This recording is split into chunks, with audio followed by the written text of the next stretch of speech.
Hello everyone, welcome back to the IndieGeekGuy channel. Hope you're well. We're back with some more Hannibal. Last time on Hannibal we had a case with a mother or a person who believed themselves to be a mother abducting kids and sort of brainwashing them into creating a whole new family. And yeah, some pretty dark stuff happened with that, of the kids killing their own families and replacing them with this new family, and that fell into the theme with Hannibal sort of trying to warp Abigail's mind into reallocating who she associates as her parents with him, and Dr. Bloom at the end of the episode, which I thought was, he kind of wants to be with Will while he's doing this, because he's always talking about how they have this shared kind of responsibility to look after this girl. And, you know, it's all a plan, all a game, all a plan to get inside Will's head, use Abigail as leverage. At least that's what I'm thinking right now. But lots of other plates are spinning. We've got Freddy somewhere in the background, you know, making some sort of deal with Hannibal that we didn't see. It happened off screen, but now they're kind of like fighting off one another a little bit. Will is obviously in nightmare land seemingly all the time at this point, where he's a waking nightmare. He just can't get out of this headspace he's in. He's really disturbed by how close he got to Hobbs, and he feels like he's almost becoming him while still knowing who he is, and it's like this dual thing going on in his head. And yeah, it's a shit show.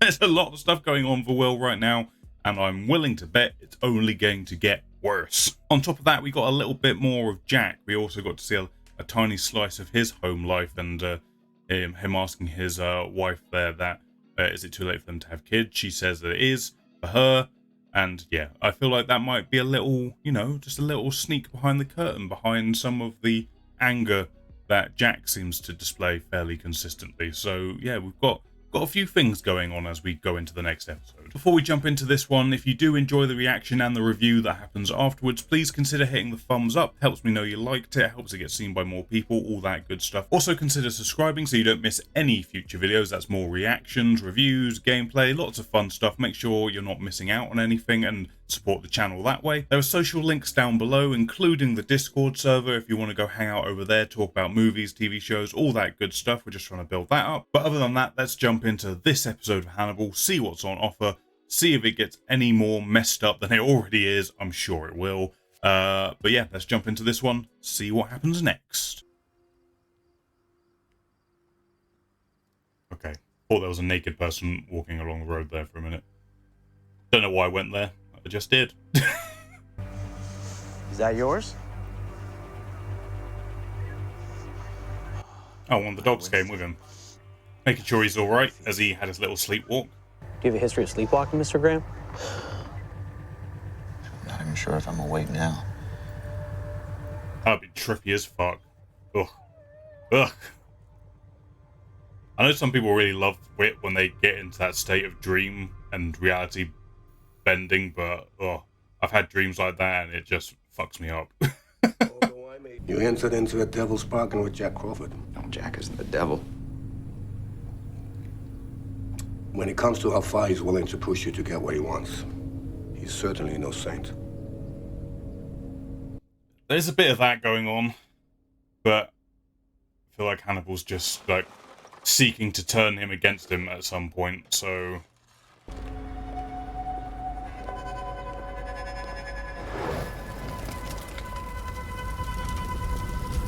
okay.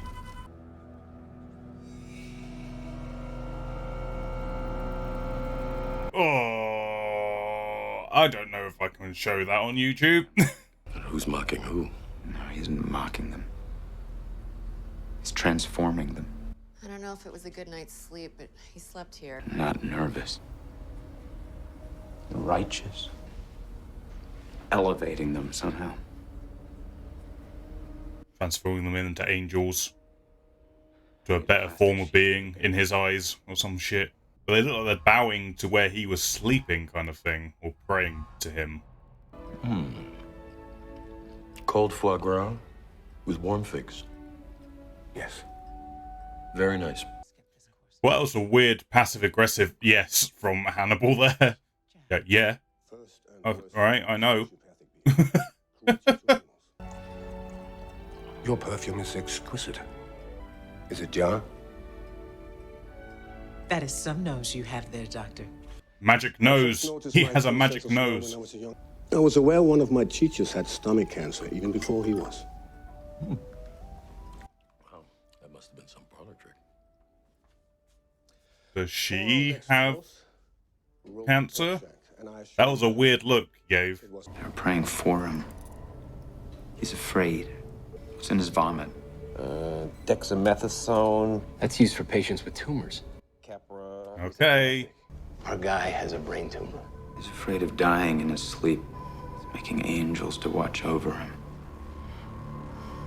That's an extreme response to that, but there's our theme for the episode, I guess. Sleep, lack of sleep, cancer, fear. Jack hasn't abandoned me. Not in any discernible way, perhaps in the way gods abandon their creations. Hannibal's going in on this. He's going in hard on this. Jack gave you his word he would protect your headspace. Yet he leaves you to your mental devices. You trying to alienate me from Jack Crawford? I'm trying to help you to understand this angel. I mean, Hannibal's not wholly wrong about this. Like, Jack put him back into the field when he clearly wasn't ready to be in the field again. So as your husband, what I can do for you is leave you alone and not ask you any questions. You'll sort out whatever it is you have to sort out. We'll get back to being us. Oh, boy. Just another thing that could potentially go horribly wrong and... Oh, God, here he is. He's at it again. So, the fireheads are coming from hallucinations brought on by the brain tumor. I guess we'll... Oh, God. Yikes. His mind has turned against him, and there's no one there to help. Just a massive cry for help. He castrated himself? So he isn't just making angels, he's getting ready to become one. Okay. Angels don't have genitalia. I don't know. Ask him. I'm asking you. Well, you're the head of the behavioral science unit, Oh Jack. my Why don't you God, come up with your own answers if you don't like They're mine? already at each other's throat. They're already there. Took barely any time at all. This episode is going a mile a minute, and there is a lot going on at once. What a fucking image, though. Jesus. Meet Roger and Marilyn Brunner. You might recognize them from such lists as Most Wanted, so it took a second to identify them. I wonder how long it took Angel Maker to identify them. He didn't choose them randomly. He knows something about them. The murdered security guard... Righteous. Back to the righteous stuff again. I don't feel betrayed by Jack. And there's no point in being mad at cancer for being cancer. It will kill me. And no amount of blueberries or antioxidants can change that now.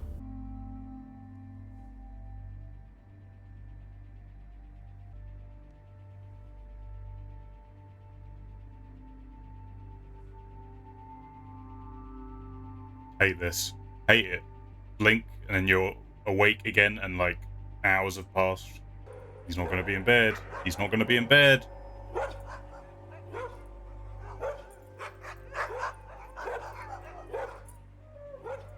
Well, that could have been potentially dangerous. Thank God for the dogs. Like, yo, what you doing out there, man? He can tell if you're naughty or nice, or he thinks he can. So God has given this person insight into the souls of man. He's just a man whose brain is playing tricks on him. Being a little too close to home. A little too close to home, I think.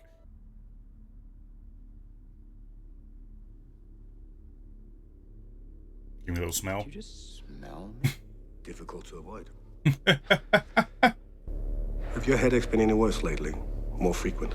Yes, actually. Now I don't know what his nose can smell. I don't trust his nose now. Like, well, I do. I trust his nose is very good at what it's doing. What a ridiculous sentence. But what does it mean? Why did you leave? Because of his cancer.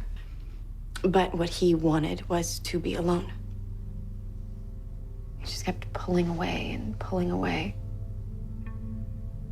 He made it clear he Oh didn't want God, it Jack's putting the puzzle together. there. And then it wasn't clear. Here it goes. He's trying to process this in the middle of an interview. He's just put that all together. He lost himself. Jeez Louise, what a fucking performance. He suffocated in a fire when he was a little boy. Fireman said he must have had a guardian angel. Where did this happen? A farm. Okay, that's where the flames come in, I guess. Visions of flames, traumatic past. Oh no, oh no. Did he do it to himself? Did he just do it to himself? If he's still alive up there, I'm gonna be freaking the fuck out. I don't know how much longer I can be all that useful to you, Jack. Really? You caught 3. The last 3 we had, you caught. It's getting harder and harder to make myself look. No one's asking you to look alone. But I am looking alone. Come on, Jack. Listen to him. He's trying to pour it out to you. This is bad for me. Not your father will. Not gonna tell you what you ought to do. You go back to your classroom. And there's killing going on that you could have prevented. It will sour your classroom forever. I mean, that's some manipulation right there. That's not good. Ugh. I mean, Jack is saying, look, you gotta do what you gotta do, but he's also layering that in a, yeah, but you'll feel shit about it. Oh, if you do. Whilst Will is, poor guy is just trying to be honest. The fuck? He cut himself down and they didn't notice? What?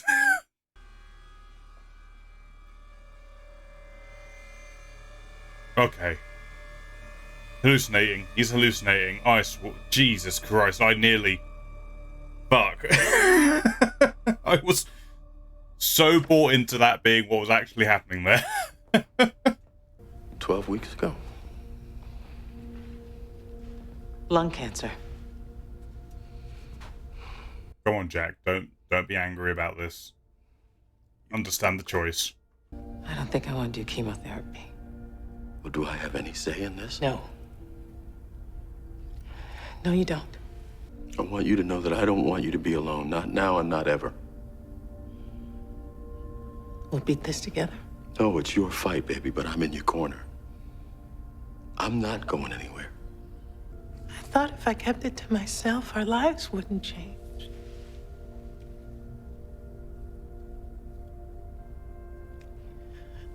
I didn't count on changing as much as I did.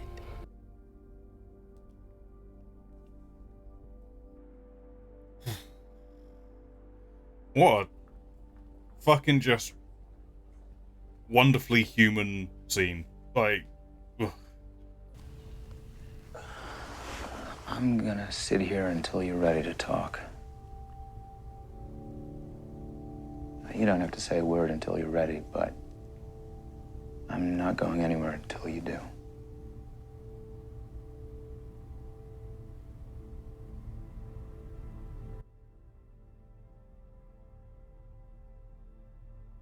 What a top tier friend right there. Everyone needs a Will in their life.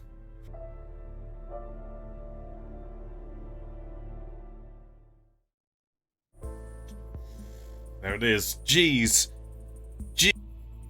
There's so much to digest with that episode. Jesus. Alright, there's a lot to unpack with this one. It's a massively just emotive episode about, from what I can tell, what I get from it is about asking for help, or the need to keep things to yourself, or to, it's all, obviously a lot of the themes of this show are based around psychology and the human mind and how it processes bad stuff, basically. Like how do you get over those hurdles? Can you get over those hurdles? And my biggest takeaway from this episode was really the idea of being able to talk to someone about just, well, anything when something bad happens. And we had that with just about everyone within some capacity here. And, there were people giving right answers, wrong answers, answers that aren't necessarily right or wrong.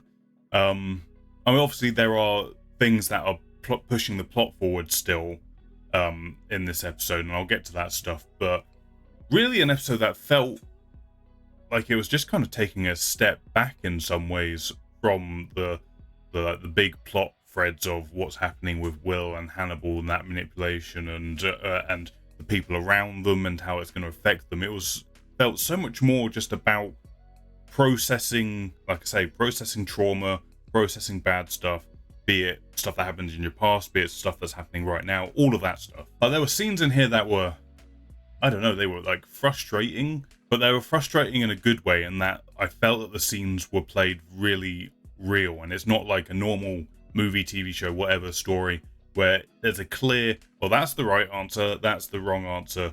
I side with the person saying the right thing. There were situations here where it was like, I mean, I agree. I kind of agree with both of them.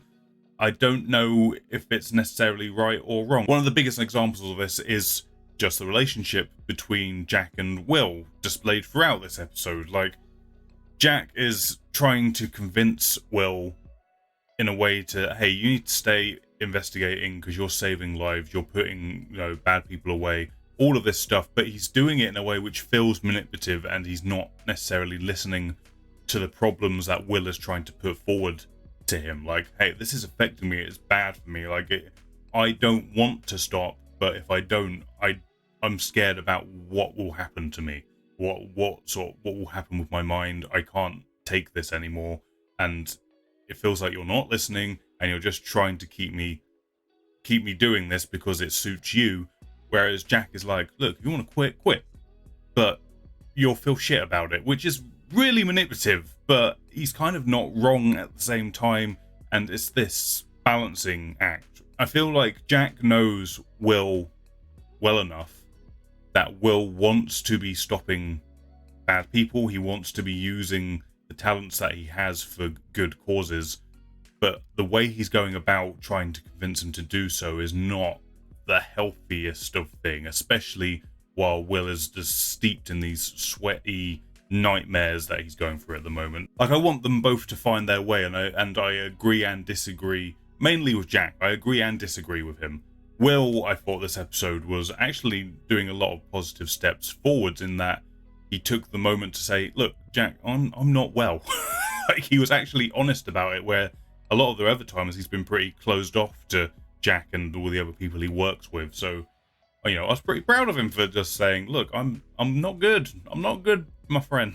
But it wasn't just them. There were other little seeds of this as well. Like, one of the team of forensics that Will works with, I keep forgetting her name, but she keeps showing up every so often, and they had a little moment talking about, hey, I would tell you if there was something wrong with me, just return the favor kind of thing, like the door swings both ways kind of deal, which seems to be where the end of this episode with Will and Jack ended up. Like, we had Will pouring his heart out to Jack to try and get him to understand where he was at, Jack kind of being a bit closed off about it, but Jack in that moment had just kind of figured out that his wife is dying, and probably didn't want to lose Will. Will's someone else who has been, a big part of his life seemingly, and he knows there's something going on with his wife, the person he loves, and he doesn't want to lose Will, even if it's just in that very, like, he's not going to work for me kind of way. But it's a lot going on. There's a lot of emotionally charged moments throughout this episode, and that's what makes it like a hard who's right, who's wrong. There's a lot going on for all these people as individuals. I do have to say the performances were stellar here. Like, the moment that Lawrence Fishburne figures out what's actually going on with his wife in that interview, it's heartbreaking. And he wears it all in his, like, this part of his face. It's like all happening here. Like, he's trying to keep a straight face everywhere else so he doesn't ruin this interview, doesn't like ruin the professionalism of the situation that he's currently in, but he's just like breaking as a person, and it was so good, such a good performance in that moment. And equally, his wife, like the scenes with Hannibal where she's trying her best to be strong in this really difficult moment, you could feel the strength, but you could also feel like I don't know if I am doing the right thing. I feel like I am, but it's, you know, it's a shit thing to have to process and to try and find the right way of handling it. And I think she did an amazing job just conveying all of that, all the nuances of the situation that she's going through and what this means for her relationship with her husband and everyone else presumably around her, and all of that stuff. Just amazing, all across the board. There was an interesting moment where we've talked a lot about how the scenes are shot in Hannibal's sort of office, about the layers and stuff, and it was an interesting moment where Will was on the bottom layer and Hannibal was on the top gangway, and like how the camera was looking up and down. You know, it's filmmaking 101 in a lot of ways, that if you want someone to look more powerful or a higher being or something, you have them on a high place with a camera pointing upwards towards them, and if you want someone to feel weaker or smaller or whatever, you have them in a lower place, camera pointing down. They're using it to great effect in this show overall, just to subtly just show where people are at mentally. And it was an interesting moment because of how in that scene Hannibal isn't wrong about what he's saying. He's saying that Will, he is genuinely trying to look out for him, it feels like, in that moment, where, look, you're being manipulated into doing things that are ruining you, and maybe you should, you know, say something about that or do something about that, or maybe not let Jack treat you the way that he currently is. But yeah, it was just an interesting sort of change of gear to try and, like, the show purposefully put him in as the good voice in that scene, if that makes sense. But it does feel ultimately, in terms of like the grand scheme of the show going forward, it does feel like Hannibal was pushing to get Jack and Will against one another. So for whatever purpose that is building towards, he wants them to have a distrust of one another, and he's going to find a way to leverage that in some way. But that was really the only big plot point that I feel will carry over from episode to episode going forward, whereas the rest of this episode was, like I say, just very in the moment, dealing with stuff. Like our killer here, like, they made a point that he senses the evil in people, or the wrongness in people, or at least that's what he believes. And I think the only people he actually ended up killing were criminals, rapists, murderers. So when it came to the end where he had killed himself, it kind of leaves you in a weird emotional place where you're like, do I feel bad for this serial killer? Like, he's in a shit situation. Yes, he's serial killing, but people he's serial killing are bad people from what we know, and he's in a shit situation with a brain tumor that could be fucking with him. And obviously that playing with what is real, what isn't real, like there's a lot of stuff like that here. We have a guy who can sense evil in people, like he's like Ghost Rider, and then you've got obviously Will's ability to just empathize wholly completely with people. And then we got Hannibal's magic nose that can just smell everything and anything. And there was a weird little moment between him and Will where he smelled his aftershave and said, yeah, you need a new aftershave. But it felt like there was more going on there with that. And in regards to Will's headaches and stuff, like that felt like a weird moment that is hinting towards something. But overall, I enjoyed the episode quite a lot. It was dealing with a lot of complex themes, and, you know, it was painting a picture of, you know, there isn't right and wrong answers, like I say, in every situation. Sometimes it's just shit, and you just deal with it as you can as a human. But no, I liked it. I liked it quite a bit that we were just kind of, for a show that deals with, like I say, psychology and, you know, the workings of the mind and mental illness and all that stuff, to take an episode to sort of just see how people deal with stuff was an interesting choice. But I also feel like one, if you're going to make that kind of the foundation of the show you're making, it's kind of one that you need to explore, and I'm kind of happy that we did it. Going forward, I expect, you know, the Jack and his wife thing will continue.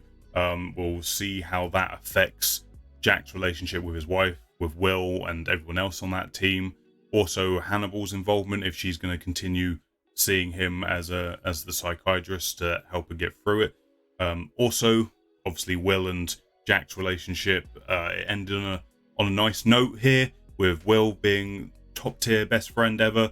Like, I'm just gonna be here with you and we'll talk when you're ready, kind of thing. But that's the kind of thing I feel like Hannibal wants to tear apart. He doesn't want them being that kind of close or friendship. So I don't know. I feel there's lots of avenues we can be going down as the show continues, but who knows? I enjoyed this one. I enjoyed this episode for just, you know, taking the time to just let these characters deal with stuff in a very human way, more or less, from what I got out of it. Thank you for watching this one, guys. If you enjoyed it, press the thumbs up button. Helps me know you liked it. Helps it get seen by more people. All that good stuff. Also consider subscribing so you don't miss any future videos. But that's it for this one. Thank you for watching. I'll catch you on the next one.